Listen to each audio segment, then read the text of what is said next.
Extinct animals have always fascinated us.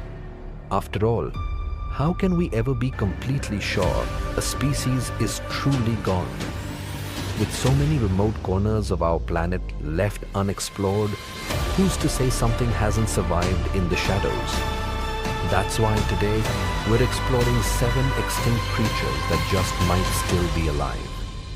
Our journey begins with New Zealand, home of the moa, giant flightless birds that stood up to 12 feet tall.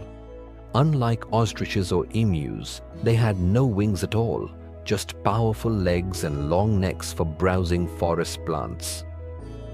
When the Maori arrived around 1300, hunting and habitat loss drove the moa to extinction within a few centuries. Or did it?